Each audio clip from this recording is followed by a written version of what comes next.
प्रशासन की आंखें खुली हैं।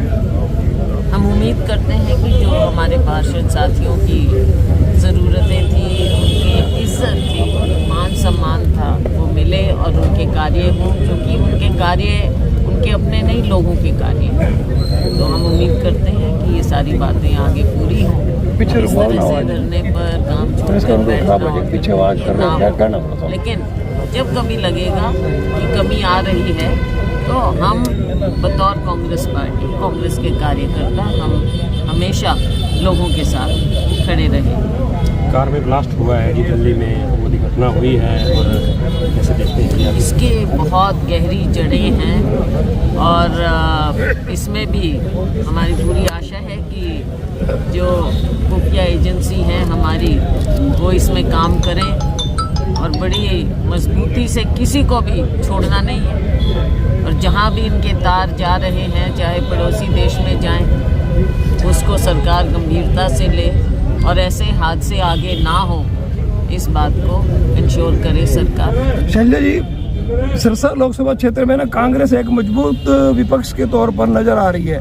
दिशा की बैठकों में आप जो मुद्दे उठा रहे हैं, उसके बाद हम देख रहे हैं जैसे चिल्ली तालाब का मुद्दा आपने बार बार उठाया, तो अधिकारी भागे फिर रहे हैं।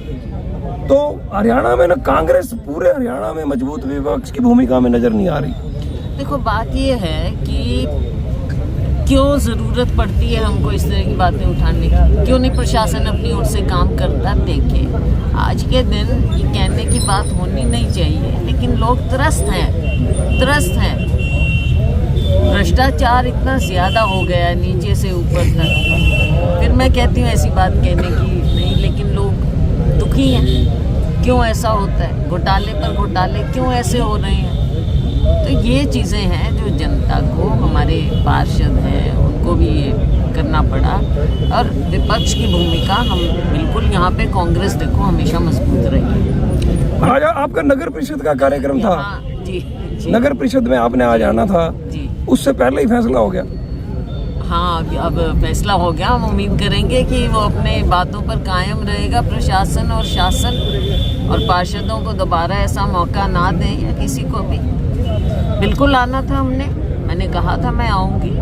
हमने तो मौका दिया कि इनसे पहले बातचीत कर लें, कुछ भी बात हो, ज़्यादा लंबा ना खींचे। लेकिन जब ये खींच रहा था तो मैंने कहा कि मैं आऊँगी। बिहार का चुनाव हुआ है जी, एग्जिट पोल एनडीए को बहुमत दे रहे हैं, तो कैसे देखते हैं? देखो, एग्जिट पोल तो ये जितनी एजेंसी हैं, ये सारे बेचारे दब जाते हैं और ज़्यादा इस पे ना जाएं। एक ये काम भी हो गया है कि काम करना, चैनल्स ने भी दिखाना होता है, तो एक चीज़ चल रही है आज के दिन, मार्केटिंग तो आश्वस्त है जी बहुमत को लेकर। लेकिन हमें पूरा विश्वास है कि महागठबंधन वहाँ पर सरकार बनाएगा बिहार।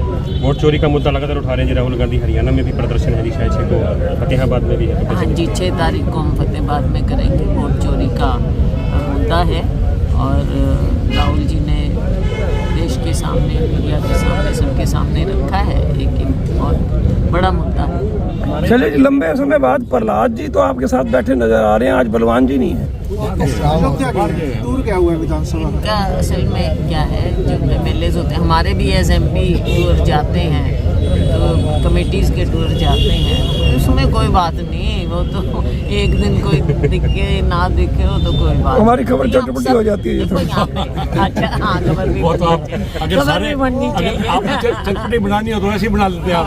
खबर बन नशे का मुद्दा उभरा है जी सिरसा में, सबसे बड़ा मुद्दा। एक मिनट, नशे का ही मुद्दा। नशे का ही हाँ, सेम है जी। हाँ जी, बिल्कुल नशे का है और हमने इसको हर जगह उठाया है। हर दिशा की मीटिंग में भी हम उठाते हैं। पीछे आपने देखा कि सिरसा में तबादले भी हुए, देखते हुए। अरे इस पर ऐसे लगता है कि सरकार से ये जो स्थिति बनी हुई है बेकाबू है। जब तक धरपकड़ नहीं होगी और सरकार इसके बारे में बहुत ज़्यादा चिंतित हो, चिंतन करे और कार्रवाई करे। कार्रवाई के बिना नहीं होगा। सिर्फ जो नशे में हैं उनको पकड़ के करने का तो कोई मायने नहीं। जो बड़े लोग हैं, ये बड़े लोगों के बिना नहीं होता है। इस पर सरकार दिखाए कि किसकी कहाँ पकड़ की है आपने, कहाँ आपने गंभीरता से इसको लिया है। जो हमारे युवाओं को, हमारी पीढ़ियों को ये खराब कर रहे हैं। नशे से सब लोग त्रस्त हैं, फिर कहते हैं विदेश क्यों भाग रहे हैं, धमकी रूट क्यों ले रहे हैं, वहाँ क्यों जा रहे हैं। भाई सरकार इनके बारे में इनके सोचे, हमारी युवा पीढ़ी के बारे में, इनको आगे कुछ नज़र आए, रोजगार हो, कुछ काम हो, नज़र आए। आज वो सेंट्रल जो सिक्योरिटी कमेटी है उसकी भी बैठक है इस बम विस्फोट को लेकर के, और चिंतन किया जाएगा और उसके अलग जो है वो क्या क्रक्स निकलता है वो उसको लेकर के इस पर सख्ती से कार्रवाई होनी चाहिए, जड़ तक जाओ। आप कहते थे ऑपरेशन सिंदूर, सारी बातें हैं, सब चीज़ों को देखना होगा, क्यों ये यहाँ तक ऐसा हुआ और आगे ना हो।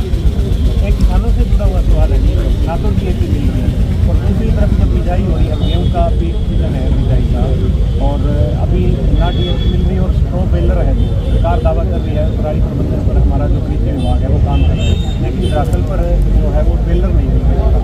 बात ये है कि हम जब बात करते हैं, कल ये बात हमने जींद में भी की, यहाँ भी, लेकिन अपने यहाँ ज़्यादा है, फतेहाबाद सिरसा में ज़्यादा ज़रूरत है अपने यहाँ। लेकिन सरकार का तो ये रवैया हो गया है कि जब ज़रूरत पड़ती है तब आंखें मीच लेती है, और जब भी हम उठाते हैं, इसको हमने संसद में भी उठाया, लोगों के बीच में, मीडिया के सामने और प्रशासन के सामने हर बार हम उठाते हैं, और एक स्टैंडर्ड जवाब मिलता है कि कोई कमी नहीं है, कोई कमी नहीं है। कहते ये और कमी किसान से पूछो कैसे कमी है। तो ये सरकार किसान विरोधी सरकार है, हमारे मजदूर विरोधी सरकार है। ये कोई काम ढंग से हो नहीं रहा, और किसानों का विरोध तो आपने देखा, आज तक कानूनी दर्जा नहीं मिला MSP, तो उम्मीद क्या करेंगे इस सरकार से। बहन जी, अभी जब आप बहुत अच्छी एक स्पीच कर रहे थे, लोगों को बता रहे थे कि इतना मेरा साथ दिया लोगों ने, तो मंगत राम जी की एक टिप्पणी थी भी जब तक चाबी बहन जी के हाथ में नहीं आएगी ना, संघर्ष जारी रहेगा। तो ये समझ नहीं आया भी कौन सी चाबी आपके हाथ में आनी है। चाबी तो एक ही, सारे मिलके हम काम करें, और 29 में हरियाणा का मुख्यमंत्री बनने की आपकी इच्छा है? हरियाणा के मुख्यमंत्री पद तक पहुंचने की बात इच्छाओं की नहीं होती, बात ये होती है कि हम काम करें, ज़मीन पर करें, लोग साथ में जुड़ें, लोगों की इच्छा जाननी चाहिए, और हाईकमांड का फैसला होता है। पहले भी हाईकमांड के ही फैसले हुए हैं, हाईकमांड का फैसला होता है। Thank you.